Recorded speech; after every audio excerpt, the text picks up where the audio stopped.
The views and opinions expressed during Love and Life with Lana and Dave are those only of the speakers and guests and do not necessarily reflect the official policy or the position of our podcast hosts or affiliates. Any content provided is not intended to malign any religion, ethnic group, club, organization, company, individual, anyone, or anything. All right, let's do it.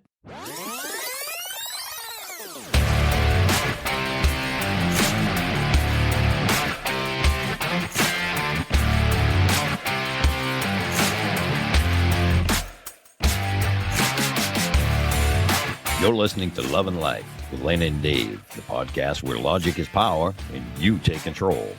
Thank you for tuning in and making the choice to listen in and get ideas for your own love and life. Now, here are your hosts, Lana Williams and David Vaccaro. Hope you're having a great week. This is Lana with you here. This week's podcast is about occhiolism, right? So the spelling of that would be Occhiolism. And what that means is being aware of the smallness of your perception, your perspective, and what's happening to you in the moment in your life, but to zoom out and to see it from a distance, to maybe be able to tolerate or be able to stand what's happening with you a little bit more. Also, Dave is not with us this week. Dave has got some personal stuff going on, and he will be back as soon as he's able. Of course, he's not going to be going anywhere permanently, but he has got to handle some stuff in his life, and I am holding the fort down. So here we go. Just a podcast on occhiolism. I'm going to take it away right now. I was going through my notes tonight saying, okay, what am I going to discuss and what's happening for the podcast and that sort of thing. I'm just going to record a couple of little things here that I want to have on the side in case I need them. And so I wanted to do that just in case anybody threw questions back at me that might have something to do with a little more detail on what it is that I'm discussing. So might be a little helpful because I was a little fried today and coming up with a topic wasn't easy. So hi, Kim. How are you? So I'm going to be saying hi to people during this podcast that are popping up during this live. The thing I wanted to discuss tonight would be, and the word, it's one of my favorite words, which is occhiolism, and it's spelled in this way, O-C-C-H, right? I-O-L-I-S-M. And what that is the awareness of the smallness of your perspective. And that basically means you're going through something and you're deciding that it's the worst thing in the world and nobody gets you and everything's really horrible. But occhiolism kind of brings you back to where you are in the universe in the sense of that this is a thing that's, whatever the thing is, it could be anything. It could be a positive thing. It could be, I did really well on a test. I got good grades. It could be a death in the family. It could be my car broke down. It could be anything like that. But really what you want to do is you want to enjoy it if it's a good thing, obviously. If it's not, you want to sort of stand back and say, okay, well, this is unfortunate, depending on what's happening. I don't usually do the reactive emotional thing. Most people know me well enough to know that. So if something happens to me, I sort of just sit there very, very stoically and say, okay, let me look around and see what's happening here. There may be something I can do to minimize this issue if I don't flip out. I think when I flip out, it just makes my issue worse. So that's me. That took a long time, and it probably started as a kid. That's where I got that from. And so it's hard coded in me from a really young age to just not react and to think about everything that's going on and just sort of look around and say, what's happening here? Is it as bad as I think it is? Can I look at this from a different angle? How do I fix this? That kind of thing. So there are people who get into a situation where they're not happy with something that happened. And the first thing that they do is ask why. And why is a good question. However, usually most people that ask why I don't think they really want to know why. It's a rhetorical question, or it's screaming into the ether is what I call it. So what info do you have? I mean, when you do want to ask why about what's happening, the best thing to do is to say to yourself, well, why is this happening? Is this something that I could have prevented? Is this something that I have any control over? If I'm in a traffic jam and something happened in front of me and I had no way of stopping it from happening, and I'm now sitting in traffic for 2 hours, is this something that like I have any control over? Can I do anything about this? If you can't do anything about this, there's like a Zen, which is a practice thing that you can go into where you just kind of go into a Zen. I mean, you can't do anything. So the best thing to do is try to be productive in the moment and say, well, you know, is this a good time to whatever? Is there something that you want to do that you can't do any other time, that you sitting in however much traffic you have? Can you alert somebody ahead of time that you're going to be late getting there? And whatever it is that is happening, can you somehow make it a positive thing, or can you, and this is just me, obviously I don't expect everybody to be productive every second of the day. For me, it's like, okay, what do I need to, my brain's always spinning. So if I'm sitting in traffic, the first thing I'm going to do is probably catch up on something that I need to listen to, or, you know, pull out a pad and pen and try to like make notes on something that I need to deal with in the future, or that I haven't dealt with, or get on a phone call, or something that I haven't had time to do. So that's kind of how I handle it. I'm not saying everybody needs to do that, but like somehow or other you need to make peace with the issue that you're dealing with and sort of make sure that it's, I wish I could do this differently and I wish I could change the last 10 minutes. It's okay for a couple seconds to be like that, but then eventually you're going to have no choice but to go through with whatever's happening. Yeah, Kevin, I know, Kevin, you're like me. So every moment of the day, yeah, it's crazy. And so I don't know if you relate to this, Kevin, but when I go to sleep at night, I have this whole way of going to sleep at night that I have to, this jerry-rigged thing I have to do with my brain, because if I don't, I'll never sleep. I'll be like up every night, like there's people I see all night on Facebook going, why can't I sleep? I would be this way because my brain spins about what it is that I did do and what I need to check off my list, and what do I need to do, and what haven't I done, and what did I forget to do, and whatever. If I lay down in like a room to go to sleep and it's completely quiet and there's nothing going on, my brain will go berserk. It'll just spin and I will not sleep. I'll just lay with my eyes open, trying to figure out what the next 3 days is supposed to be like. However, for me, obviously, the walking and stuff that I do is good for me and good for my dog, but also it wears me out and exhausts me. Not only am I mentally fried from stuff during the day, but just physically need to be exhausted. And then at the end of the day, for me, and I've mentioned it in a past podcast, where I've actually I have to listen to, or usually watch something I've seen, something comforting, something that I love that I've known or seen forever, like a million times. Something that I can recite by heart almost. Like that if I shut it off, my brain would know every single line. Something like that I know how the end is, and there's something about whatever it is, some old movie or show or something that I enjoy. It doesn't really matter what it is as long as I'm happy with it on in the background. I don't even watch it. I will roll over and my brain will follow this thing that's going on in the TV, and it stops my brain from going bananas over every other thing. It actually focuses my brain in on this one thing. And as soon as my brain's focused in on it, I can actually sleep. It will give me peace. I'll usually be asleep in 15 minutes, 30 minutes or something like that. I set my timer. I can't be listening to that while I'm sleeping, so it has to be off. But yes, if the brain knows how it's going to end, it doesn't have to. If I watch anything new, my brain will try to stay up to find out how it goes. But if I watch something that I've seen like 200 times, my brain's like, oh, I already know how this ends, but I enjoy following it. And so, la-di-da-di-da-da, whatever the dialogue is for the movie or show, it'll happen. And my brain is, when I tell you I'm out, fast. Sometimes I'll wake up at 4 or 5 in the morning. If that happens, sometimes I'll turn something back on for a few minutes and it'll be, but I'll set my timer for half an hour, whatever. Excuse me. And I sleep like a baby. Once I'm like actually asleep, I'm out, especially if the TV's off, but I can't get to sleep that way. So anyway, it's a thing that I do, and everybody probably has their little thing, like they have a fan in their bedroom or something like that. And it's funny that there's a couple of people that it looks like are doing that, right? So Glenn, Kevin, I didn't see if anyone else had that same thing, but you're actually just like tricking your brain into sleeping. But that's the way that I'm built as well. Like I have a brain where it has to be productive every second. And it's not nobody's asking me to be this way. It's just the way that I'm wired, and it's exhausting. So, if something's going on in your world, and going back to what we were talking about, and it's really,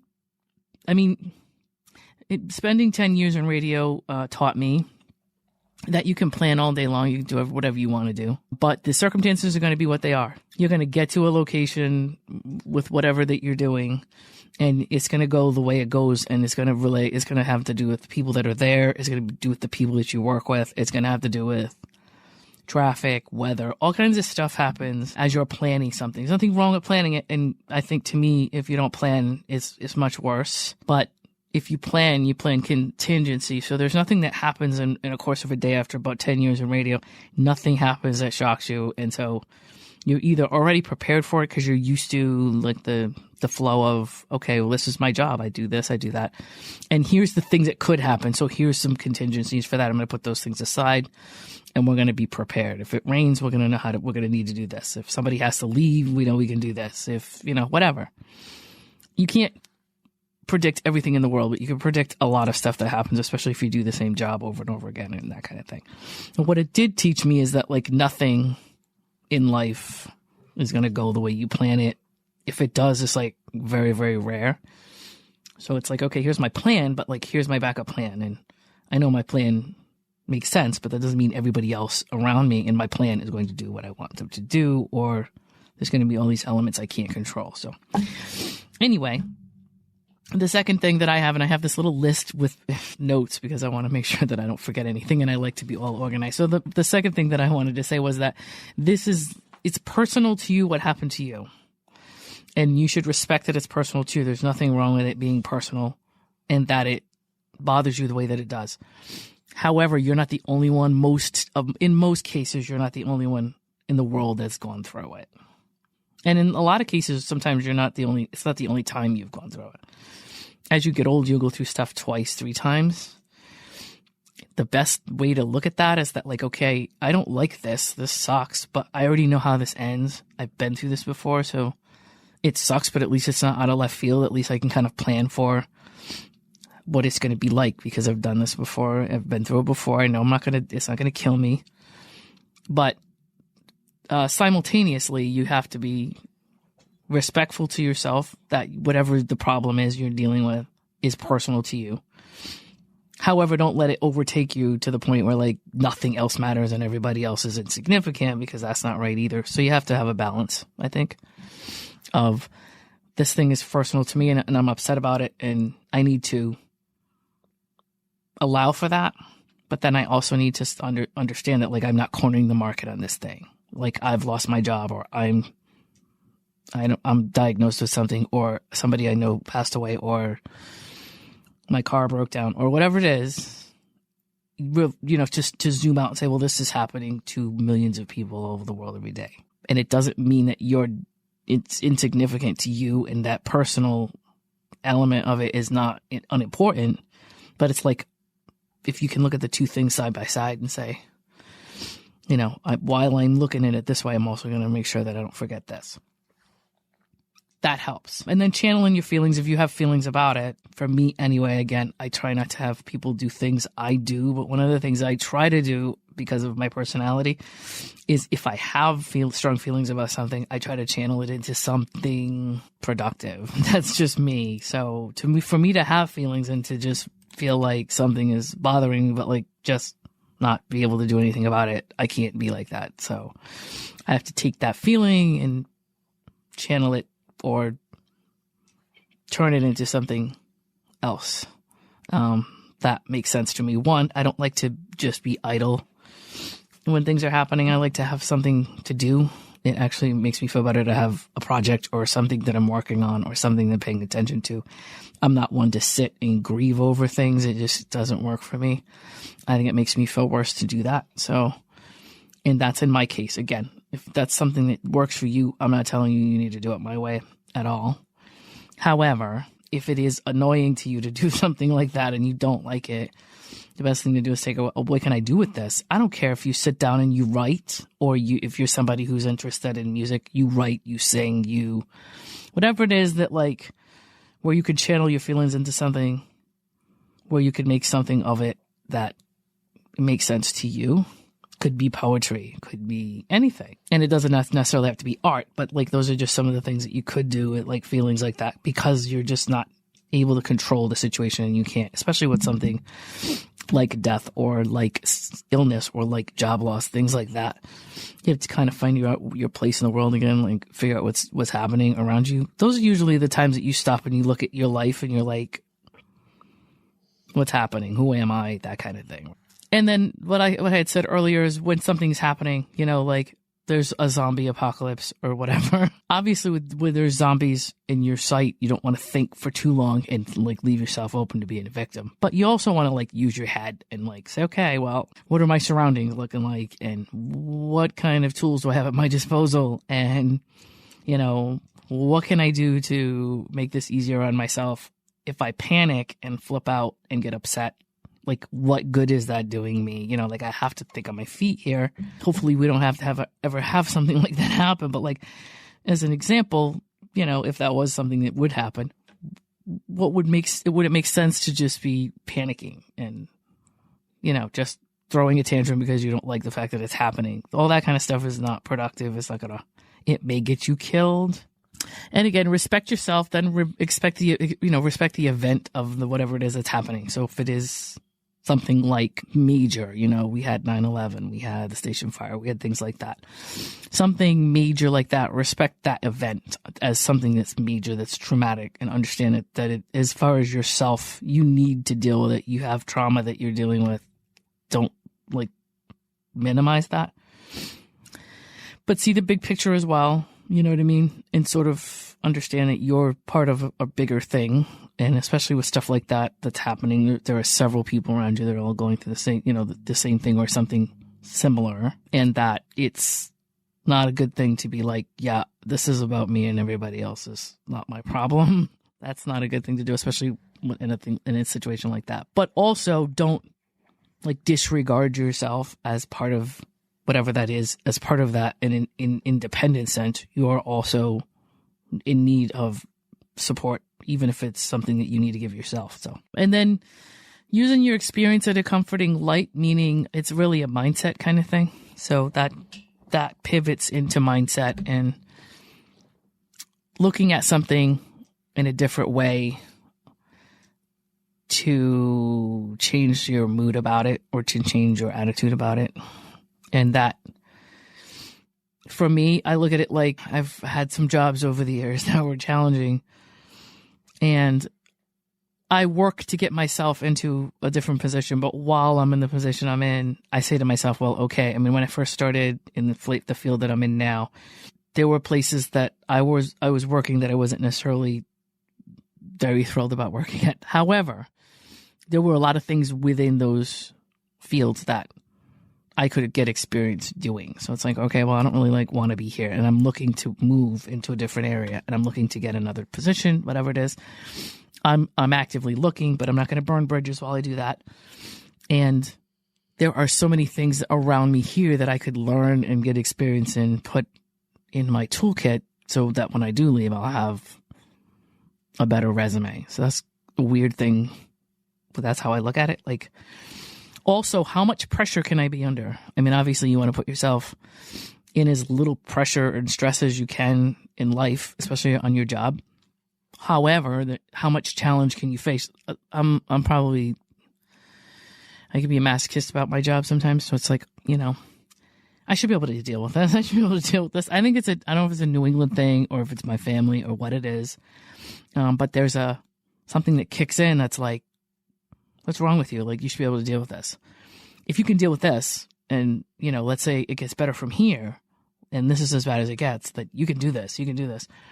There's something about that where if I can't go anywhere and I'm going to have to wait it out to get into the next job, or at least, you know, in a way that's going to keep me from losing food on my table, then for me, I can't make the experience better, but I can like find parts of that experience that are going to benefit me going forward. So I will try to do that.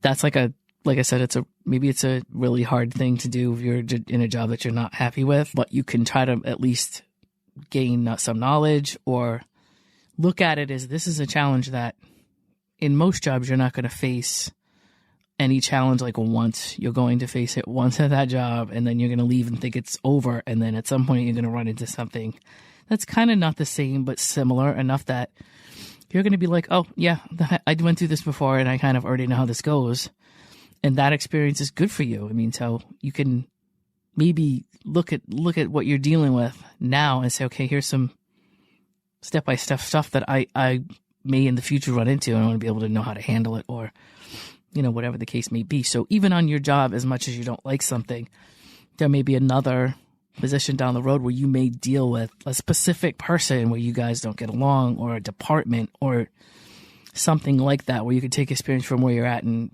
apply it. Even if it's 8 years from now, all of that stuff is useful somehow. So that's how I look at it.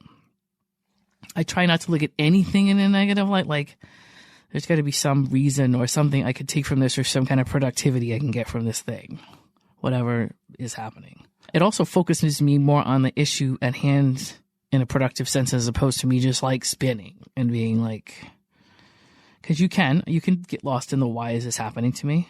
I personally have, as much as I don't tend to look at things that way, or that doesn't usually isn't how my brain works, it's happened to me where you're just like, oh, I'm tired, and this is like, I'm really sick and tired of this. It's like everything seems to be going wrong, and day after day after day after day, you come up with, a life where it seems like you're cursed and you go through that whole thing. And it's not really like that, but that's not, looking at it that way isn't going to really help your situation too much.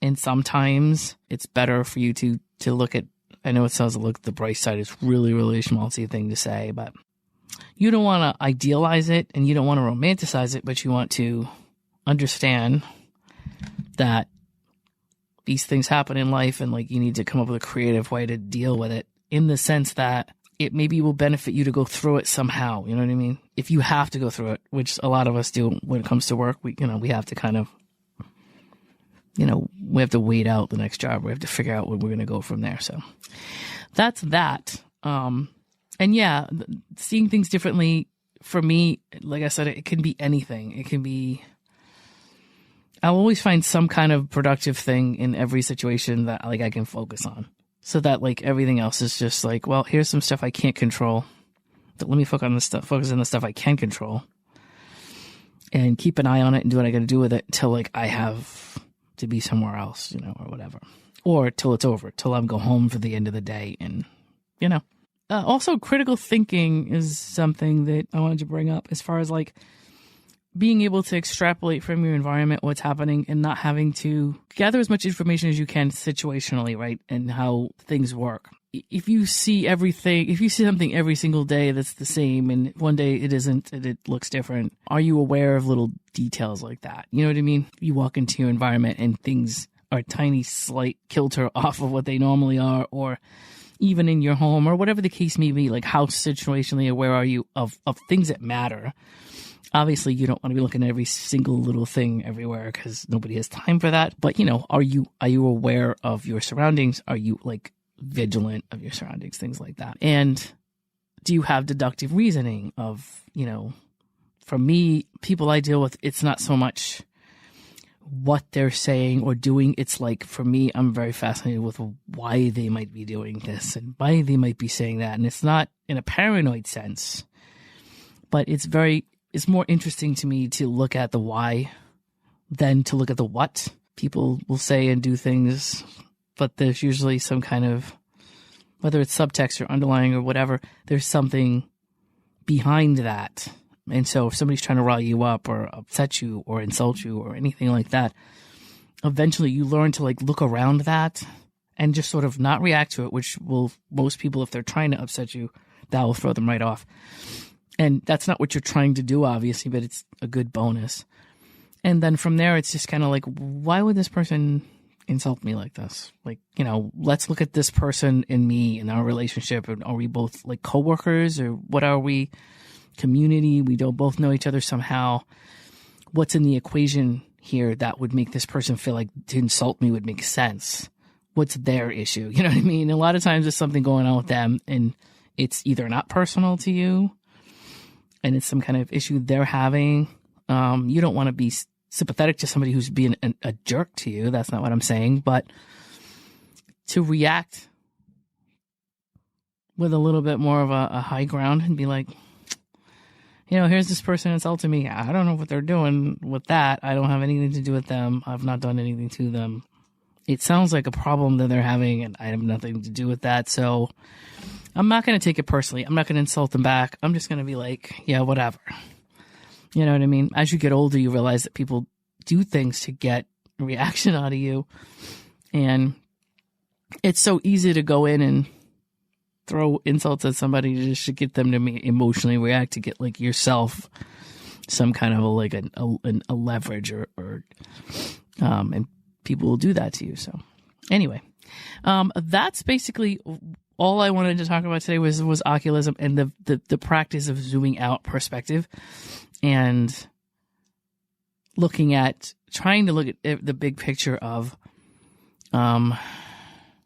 my car broke down today, but I mean, my car is fine. But if it were to break down, I would be very frustrated because in the moment I would be like, I have things to do. I have to be somewhere. This is going to cost me money. This is crazy. However, somebody broke down over there down the road. Somebody's going to break down up the road in an hour. Somebody else is going to break down. I mean, cars break down all the time. The only thing you can do is try to prevent your car from being, you can drive it and not pay attention to it for as long as you want. At some point, that's going to bite you on the ass. You're going to lose some time and money because your car is going to break down or something's going to happen where you're going to have to put money into it to keep it going. So the best thing to do is put money into it preventatively, if you can, so that it might be a little bit less money up front. It might feel unnecessary, but it's probably better to prevent you from losing time and money when you're trying to be somewhere in an hour and your car doesn't want to cooperate. So that's basically it. It's just like life is the way it is. And if you know yourself well and you know you're pretty handy at getting out of situations or at getting yourself through things, especially as you get older, there's a confidence that you'll get from having been through this and that already. People pass away. You will deal with that several times in your life. It's not fun. It's not great, but you will understand that it's part of life and that you'll go through a process of what works for you as far as your grieving is concerned and that kind of thing. Or, friends of yours that are going through something like that, you'll understand that it's like a rite of passage for all of us. We all have to deal with it. But after the first 2 or 3 times that it happens, it doesn't become insignificant, but you start to understand that there's a pattern to it. It's not going to kill you. It's going to be really bad and it's going to suck and it's going to feel like the end of the world for a while. But you know that after that, things will change and you will continue to go on. It may not ever get better, but at least you know that the next day is going to come for you on that. And then whatever, job challenges, things like that. If you learn to say, okay, well, this is like look at it like a video game. This is a video game that I'm playing here. I'm at this level and it's not personal to me, but I need to maneuver this way and this way and this way to get what I need to from this job. And if not, then I need to leverage myself into another one. And this is all just not a game in the sense that it's not serious, but it's not personal. If you're doing your job and you know what you're doing and you have a skill and you're making sure that you're working hard and trying to get where you are and you're not being lazy about it, obviously, you can only do so much. And then it comes down to, are you fit for that job? Do you time out? Sometimes there's a job to the point where you need to be in a higher position and you're just not, you can't go anywhere for what you are. So you need to kind of, it's comfortable sometimes, but you need to move on. So that kind of thing might happen where you just no longer a match for that job at that point in your life. That does happen. So if you look at it that way and say, well, this has been fun, but this is an era that's over, and as you go on in life, you'll start to feel eras that come and go, and knowing that it's time to do something different that's something that you will, there's a weird intuition that you'll feel like that things are happening. A bunch of stuff will change in your life and you'll be like, okay, this served its purpose, but if I stay here, but this is sort of like I'm overdue on this thing, whatever it is that you're doing, relationship, job, location, whatever it is. There may be a point in time where you're like, okay, I need to be somewhere else. And I just know I need to be somewhere else. This is okay, but it's not working anymore. Even if it's your car and you need a different car, that kind of thing. I love this car. I've had it forever. It's my favorite car, but like, it's just time to move on. It's just costing me more than it is worth keeping. I need to move on to something else. But anyway, that's just, that's my thing for today. Starting with Occhiolism and then just getting into the details of, the steps of what to do if something does happen and how to try to look at it differently.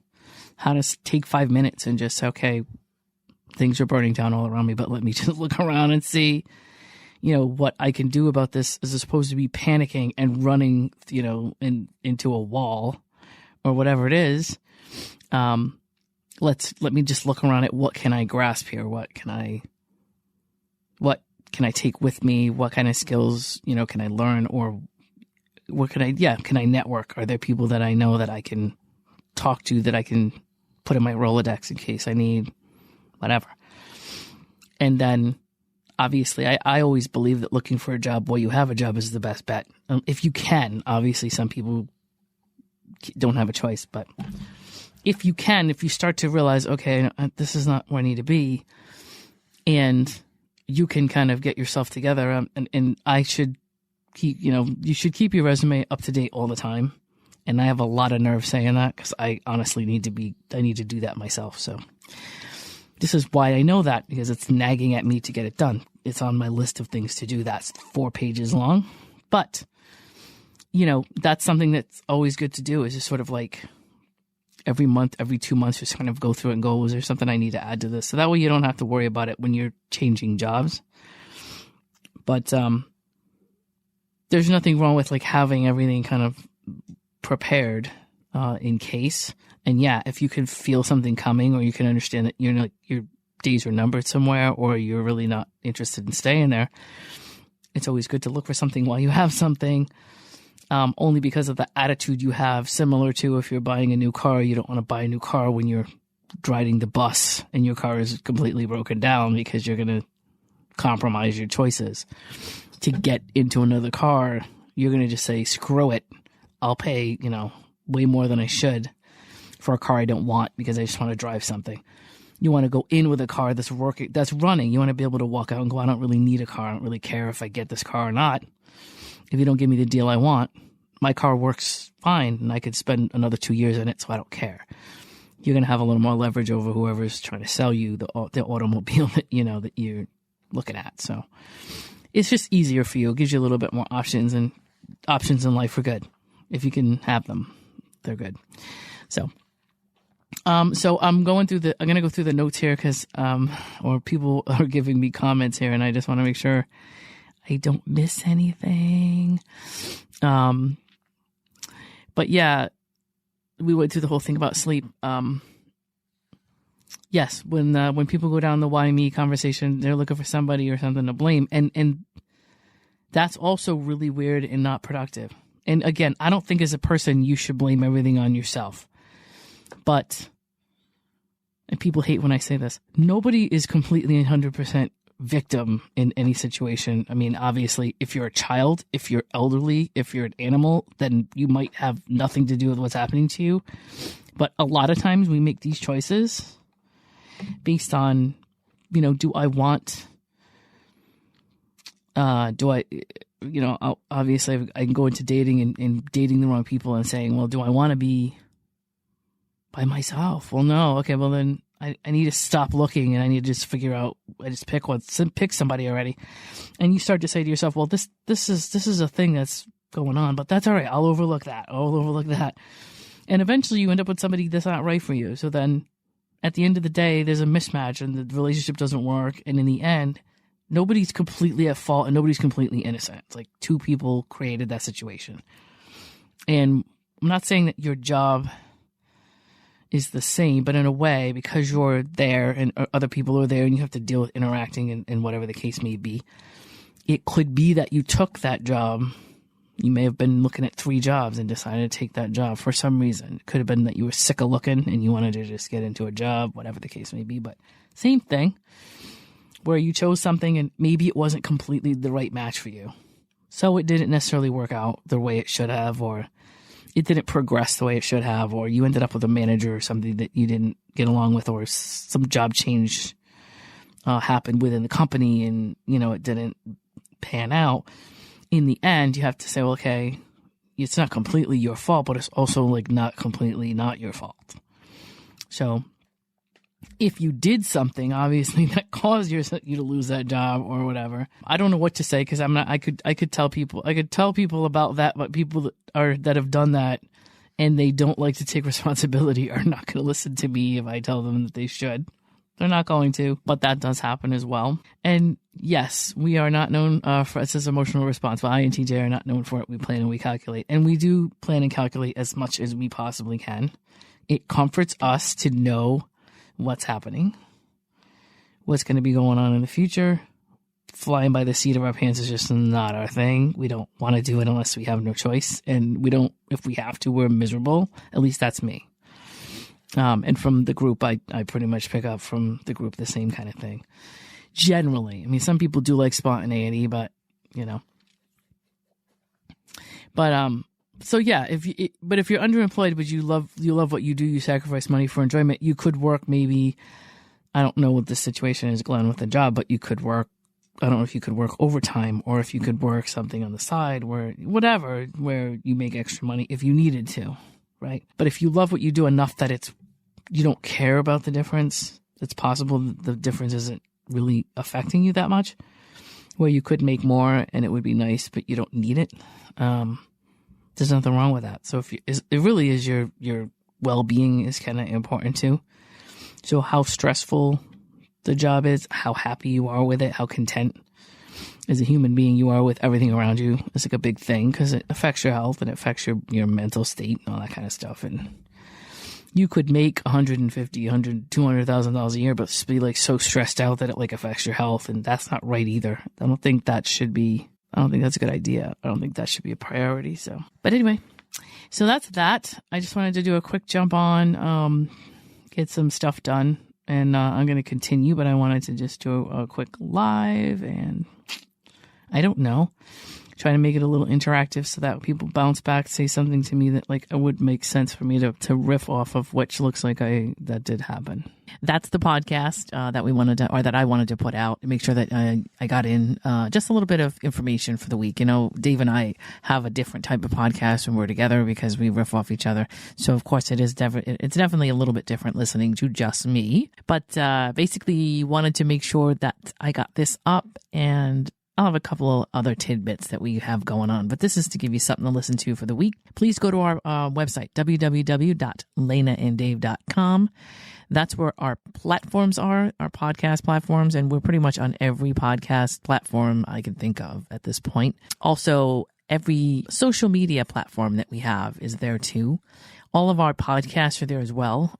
Generally, our podcasts are up on Fridays, and if you are subscribed to us, you will see them come up on Thursdays on your own platform, so you'll get them a day earlier. And hopefully you will have a good week. Next week is coming up on St. Patrick's Day, so already we're getting into mid to late March. Spring is going to be here any second, so that's cool. Hope you guys have a good week. We'll be talking to you soon. Hey, you just listened to Love and Life with Lana and Dave. Thanks for joining us, and we hope you enjoyed it. If you did, please share the podcast, leave us a comment or review, and don't forget to subscribe so you don't miss any new content. We'll see you soon.